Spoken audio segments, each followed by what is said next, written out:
Fox 5 TV, and Marching Arts Education present Marching Arts Now!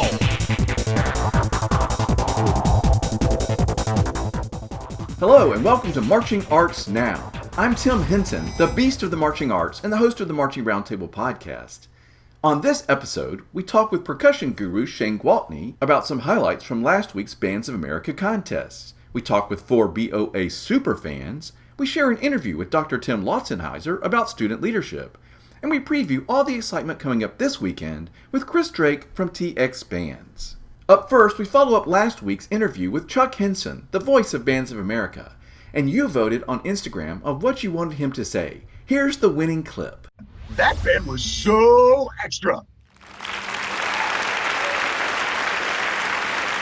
Thanks to everyone who voted on our Instagram page at Marching Arts Education, and thanks to Chuck for being such a good sport. Hey, Ashley here from Marching Arts Education. We want to know what you're up to on the day of a show. Take a photo of yourself and let us know where you are and who you're watching with, and mention us on Instagram at Marching Arts Education. See you in our stories. I'm here with Jason Robb. Jason, we had 4 regionals last weekend, and we might have thought, okay, we didn't have last season, so we might be a little rusty. I gotta tell you, that Bands of America team had it going on. Everything went off without a hitch. All the regionals at North Houston, Austin, Central Tennessee, and Central Ohio went off perfectly. Yeah, week 2, all of the people running the contest and the band directors and their band programs, eyes on the prize. I mean, all I heard was how amazing the bands were, how smooth all the contests were. I got to speak to Jeremy Earnhardt at a band clinic in Austin on Sunday, and he was just glowing about how smooth everything went. So, knock on wood, hope that's just exactly how things are going to be going the rest of the season. Very exciting. Another great weekend for Bands of America. Congrats to everybody who was the volunteers and the team that made that happen. They also mentioned that the weather in Clarksville, Tennessee was just absolutely fantastic. So that's another thing as we get into the fall that we can all look forward to. Coming up, we're going to be talking with Shane Gwaltney about 4 of the shows that everybody was talking about this past weekend. So watch for that. Coming up next, though, we're going to talk to 4 Bands of America super fans.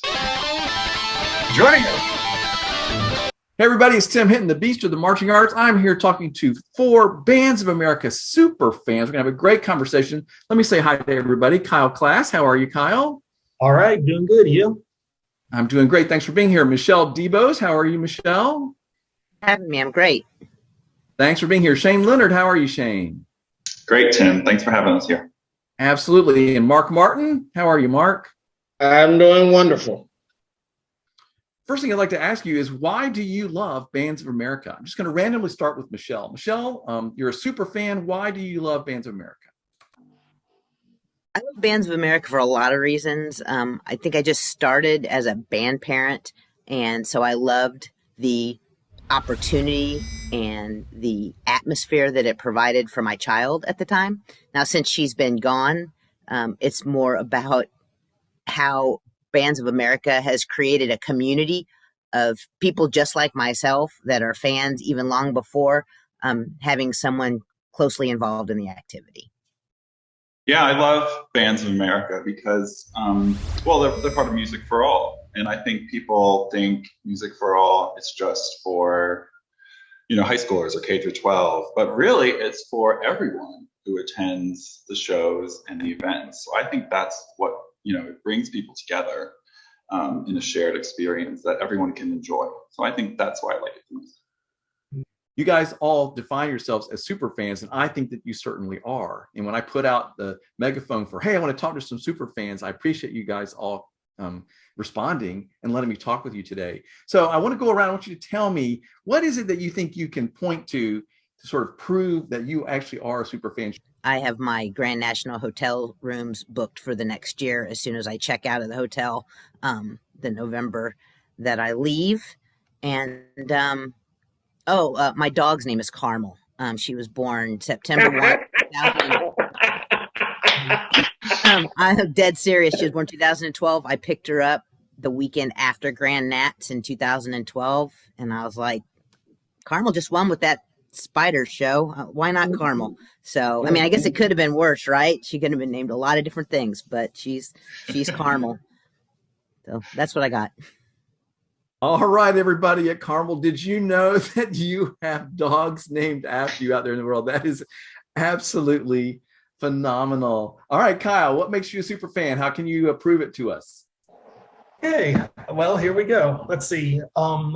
2009, one of the band boosters for Centerville got let's see, these like varsity jackets and everything, and let's see, had to go to the closet to get mine. But yeah, if you can see this in the camera here, has my name there, and it says Centerville Jazz Band fan on the back, and I've been decorating with all these BOA patches and all that throughout the years. Yeah, so let's see. I got 2008 going on all the way to, yeah, I got this year's patches on here as well. Going to Grand Nationals is like a big family reunion. I mean, it really is. And I get to see so many friends and see so many performances. And I always meet someone new every year. And I am so happy that we're going to be able to do that again this year, because I just miss being there in that atmosphere and watching those kids just put it all up in line.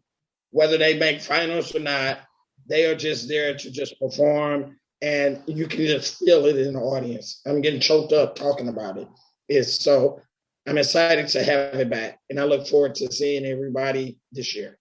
Everybody, particularly parents who feel like they're involved in the activity for such a limited time because their child graduates, that it's not just an activity that your kid did for 4 years. If you really enjoyed it and enjoyed hearing the music and stuff, Bands of America and the marching community in general is a community, and it's something you can get involved in a lot of ways, whether it's being on the forums, the boards, whether it's taking the opportunity to volunteer at a Bands of America events and really get to see behind the scenes.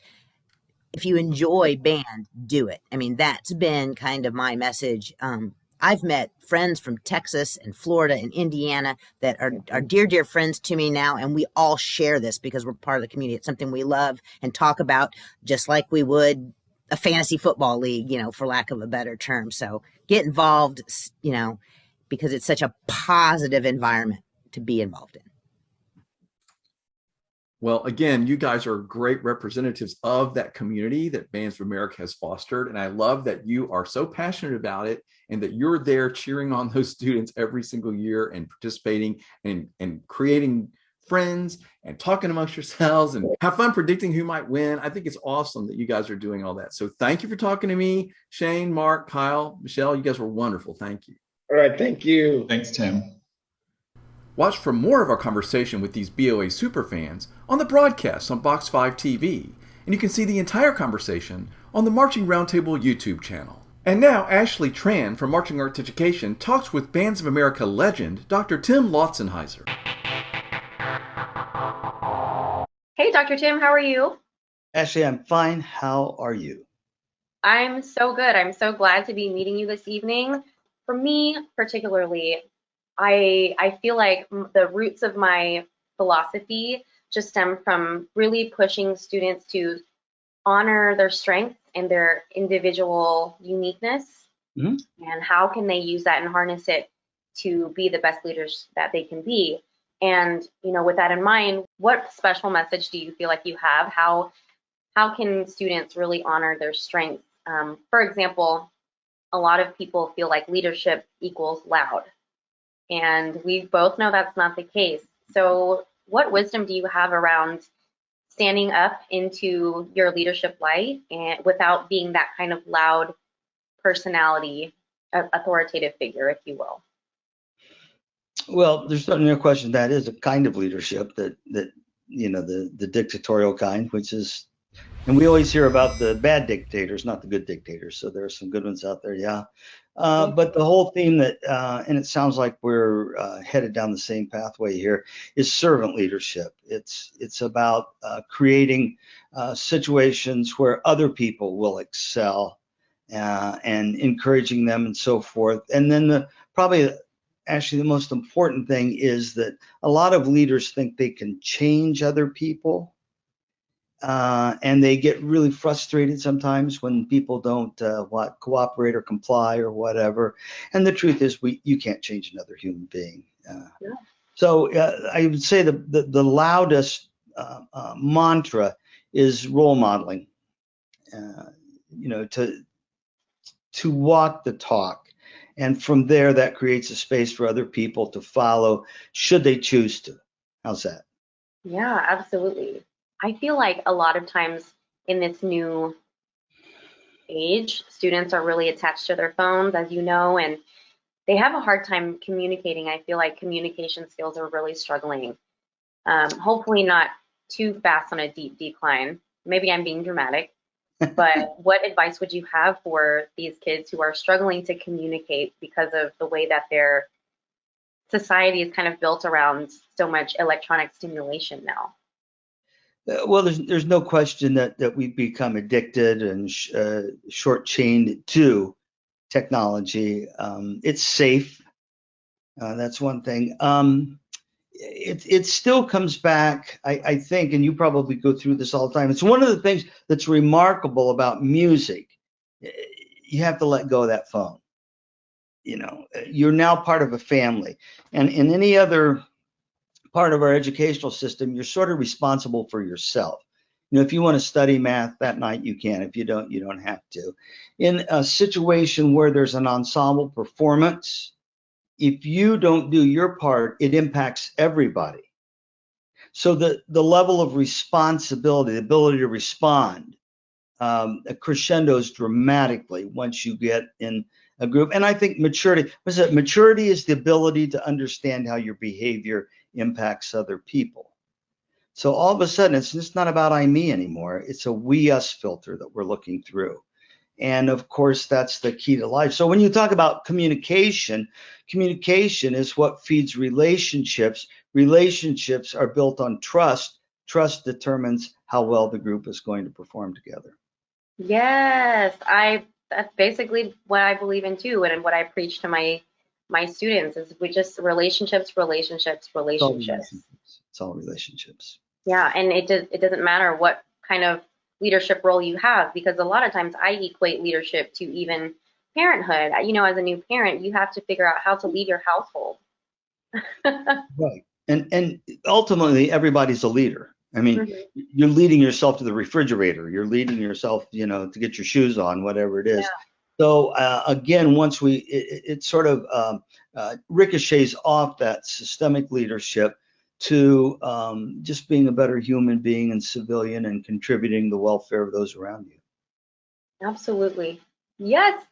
Well, I know our time is pretty limited because you have a pretty busy night tonight. Is there any parting words or wisdom that you'd like to share on the topic of student leadership? Well, sure, we can go on forever on this one, actually, as can you. I just think, if you're a good leader, people will admire and respect you. They really will. But if you're a great leader, they'll admire and respect themselves.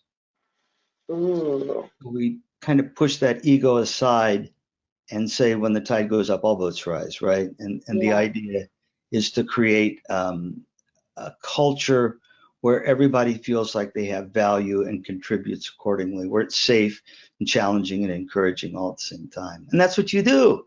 So congratulations to you. Thank you. I'm so honored to have this chat with you, and I can't wait till our paths cross again soon. I will look forward to that. It can't be soon enough, Ashley. See more of this conversation this weekend on the broadcast at Box 5 TV. And you can see an entire hour-long conversation with Dr. Tim about the early days of his career at marchingartseducation.com. One more time! And now it's time to talk about 4 of our favorite performances from last weekend. We're going to talk about some highlights from these shows. Here with us today, our special guest, Shane Gwaltney. Shane, how are you? Hey, Tim, what's up, man? I'm doing great. How about yourself? I'm great. Shane is one of those percussion gurus in the activity that everybody knows. Super smart and talented guy. We all know him from Music City Mystique for many, many years. He's also with Music City Drum Bugle Corps, Synced Up Designs, and Music Chunks. Shane, you wear a lot of hats, including one today. I am. Thank you for being here. So I appreciate you sharing your giant percussion brain with us today. Yeah, man, I'm glad to be here. It should be fun. So the first band we're going to watch is the Woodlands from Woodlands, Texas, from the North Houston Regional.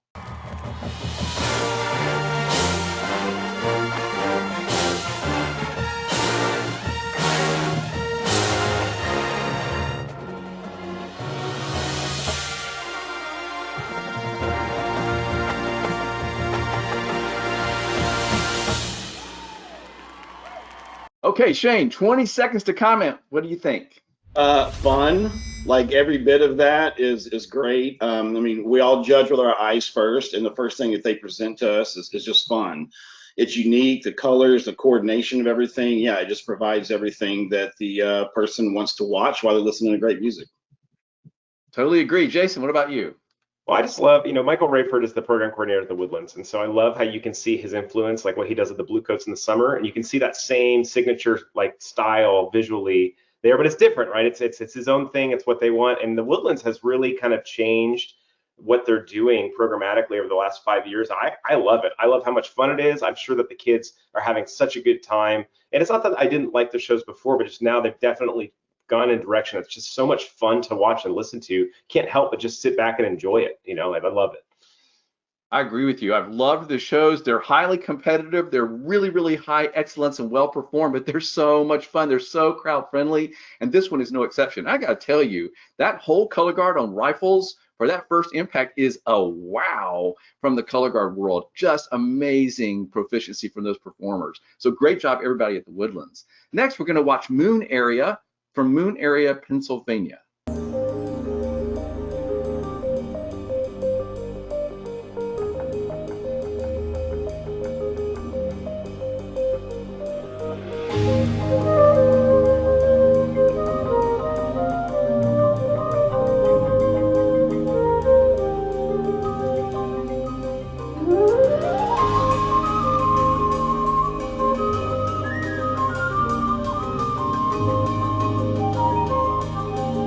So this is how their show begins. Shane, what did you think? I thought it was great the way they used the long phrase of the beautiful music to develop that long visual phrase, the long choreography. A lot of times people find it challenging when you have softer music like that where the entire band's not playing to be able to fulfill that long phrase. And I thought they did a really killer job with just the way it laid out and then the ending of it. It's good. Love it. How about you, Jason? I mean, I just love set design. So, as a programmer, I just spend so much time creating looks for bands. And, the tarp thing, a lot of people get afraid of tarp because of glare, but I think what they did just using a gradient was really smart. White to pink and then pinked out to white. I thought that was really smart and really interesting. And the other thing is that band looks like, medium size, probably a normal size band in that area of the country. Just, I know like what bands are like. I thought it was really cool how they set up like a scene that pulls you in. So that band's going to be able to fill up that space later in the show. And it's going to feel like really impactful and huge. That's just creating that concentrated negative space is really neat. I really enjoyed the set design. Yeah, and as you said, this is how you start a show. Like I'm leaning in because I'm like, this is interesting. It pulls me in from the very beginning. I love that they did that. And of course, if you have a flute solo that can play like that, if you soloist, man, you start with her. I mean, that was very smart because I thought she was wonderful. The movement was appropriate for the performers. So I just thought everything about that was smart. I just loved the way the show started. So congrats to everybody there at Moon Area. Loved that show. Next up, Bartlett High School from the Clarksville Regional.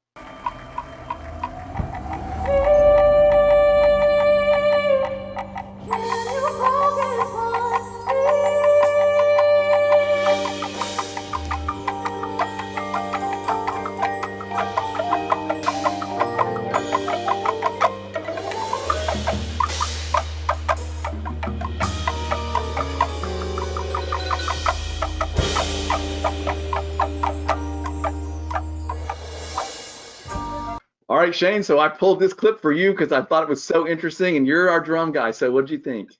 Well, first of all, the soundtrack, the performer singing has an incredible voice to start with. The next thing is that as percussionists, we're always challenged with trying to find unique implements and creative ways to create cool textures. And I thought they did something really unique there with the wood blocks behind the singing, and then probably maybe the bass line, maybe the upper battery. I'm not really sure, but regardless, along with the coordination of the choreography and stuff, really helped develop that moment. That was killer. Yeah, really interesting stuff. How about you, Jason? I feel like electronics goes it's like if you don't notice it, it's done really well. But the thing I notice immediately is whenever you have like a show design that we want to feature a singer, the big secret to that is like, how are we going to amplify them so that they sound as good as they actually sound? And that on top of whoever designed the soundscape to support her, that was done beautifully, especially for this early in the season. A lot of people don't have the time they want to dial those things in this early, but it was was pretty awesome. I mean, I think kudos to whoever got all that worked out, because they're both designed, and then the hardware and everything is set up perfectly. So kudos. Right, and of course we're only seeing a short clip, but this show had a really strong message, very powerful message that I enjoyed too. And of course that singer, absolutely amazing. And everybody's like, oh, I'd love to have a singer on my show. But listen, everybody, it works the other way. Do you have an amazing nails singer? Okay, then you figure out how you can program in your show. Don't try to find a singer, because it doesn't work that way. But I'm telling you, she was an amazing performer. And everything about this I thought was really, really interesting. So congrats to everybody at that band. The last band we're going to watch today is Leander High School from the Austin Regional.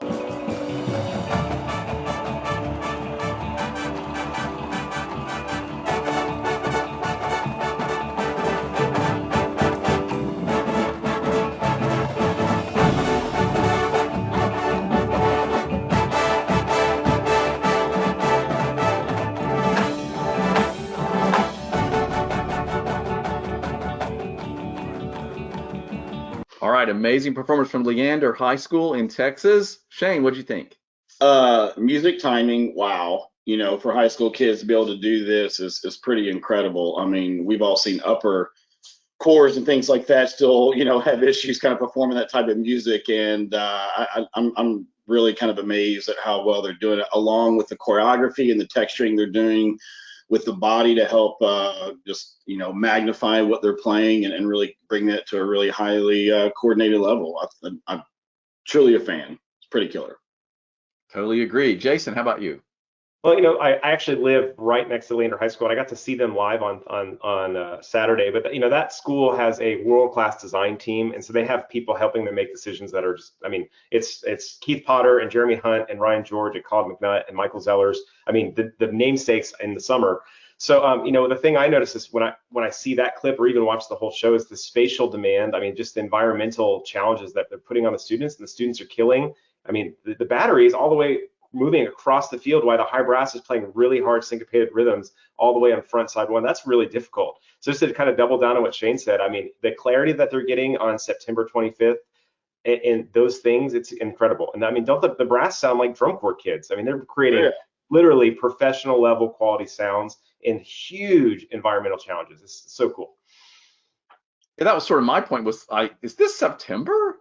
And they're tonguing and sounding like that. It's amazing. And of course, there's a VW bus on the field. Like, what is that? Like, it's like, that's so over the top, and I love it. So they're taking us on a trip. It's this crazy journey. They're taking us on the long, strange trip, and I want to go on this trip because it's really interesting. The set design, everything about it. Super great job for this early in the season. Yeah, fantastic. Shane, thanks for all the great work you do for the marching arts, and thanks for joining us today as part of our conversation. Man, my pleasure. Always a pleasure. Thank you. The Rundown. Hey everyone, I'm here talking with Chris Drake from TX Bands. Chris, how are you doing today? I'm great, Tim. Thanks for having me. How are you? I'm great. And as a Phantom Regiment alumni, I love seeing you sitting there with the Phantom Regiment stuff behind you. Congratulations on your new job as operations manager of the Phantom Regiment Drum and Bugle Corps. How's it going? Oh, it's incredible. I mean, I've had the job for, I think, 27 days, and I don't think I've been at home much. It's been keeping me quite busy, but it's been great to come off of a wonderful and successful summer and keep on pounding. Well, I think that's wonderful. So let's talk about, there's 3 regionals coming up this weekend at Bands of America. Really excited about these. Where would you like to start? Let's start in the great state of Texas, because once again, for the second week in a row, we're double dipping. We've got regionals in Midland, in West Texas. We've got a good conglomerate of West Texas bands. We've also got bands from the Austin area and the Dallas area coming. In addition, we have our first of the year, our first group that's not from Texas coming, breaking their way into Texas. D'Evelyn High School from Colorado is making the trip down to come out and enjoy that wonderful, beautiful Midland Stadium. Next up, we got Houston. You may say, wait, we were just in Houston. Yes, we were, but in classic Houston form, like an hour and a half away, depending on how much traffic there is. In the same city, we've got weekend number 2, West Houston. I believe we got 31 bands showing up. That's just incredible. As Dan said last weekend, it just speaks to the volume and the hunger for band and BOA shows in Houston. So that's going to be a wonderful long day of outstanding marching band. And then finally, we're coming back to the home area, the Midwest. And in classic Midwest fashion, we've got 5 different states represented. That whole area, Pennsylvania, Kentucky, Indiana, Ohio, and Michigan, all coming out to enjoy the Glass Bowl up in Toledo for a wonderful another Ohio regional coming up this weekend. It's going to be fantastic. I remember being in the Glass Bowl there in Toledo before. It's a great place to watch band or drum corps or any marching events. So that's going to be fantastic. 3 really exciting regionals coming up. And as usual, the TX Band guys are going to be blogging the whole thing. Everybody go and follow along as you're watching the broadcast. Also follow along on their live blog. Thank you guys at TX Bands for doing such a great job of being positive, supporting every single band's performance. Thanks again for having us. We love bringing it to you. We love interacting with, the parents and the grandparents and the band nerds that still follow along even after they've long graduated. It's fun for us to do, and it's fun for the kids to read after the weekend's over. That's awesome. Well, thank you, Chris. Thank you so much, Tim. Here's an excerpt of the story we're working on for this weekend's broadcast on Box 5 TV. Band director Victoria Vasquez-Gonzalez went on a journey to improve her health and fitness, and she shares part of that story here. So we go on into 2020, and of course we all know what happened in March of 2020. I always say the world broke, because that's kind of what happened. We're chugging along knowing what the next day is going to look like, and then all of a sudden I let my kids out for spring break, and some of them I never saw again. So it was a really hard time of my life, and I will be very honest and say that I think I was at the lowest point of my life I've ever been. Like a lot of people in our field, I define myself very heavily as based on what I do, based on my career, because it takes such a huge part of my time and my energy. So of course that is who I am. I'm more than that, but it's a huge part of who I am.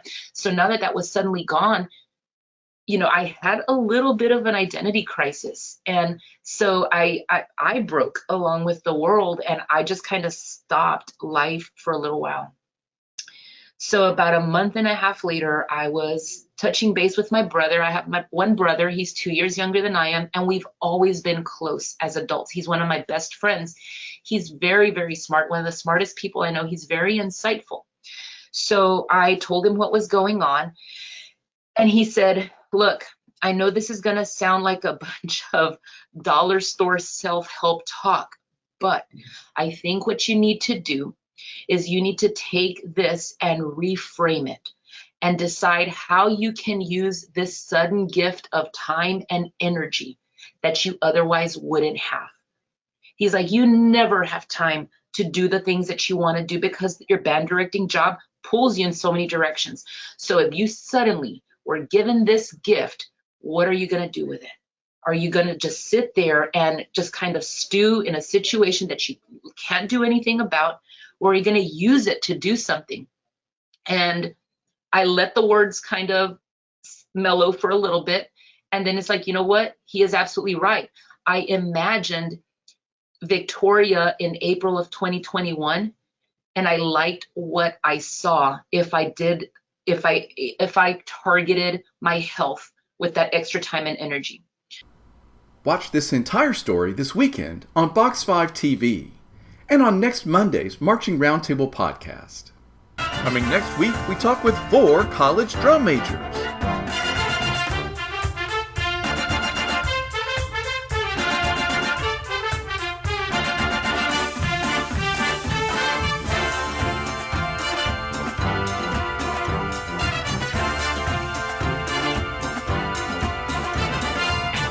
Bring it in. Hey, Jason, I'm so excited that Marching Man is back. We have lots of great stories we're working on for the broadcast this weekend on Box 5 TV. I hope everybody will be watching. Absolutely, Tim. I can't wait. This is the Beast of the Marching Arts. See you next week.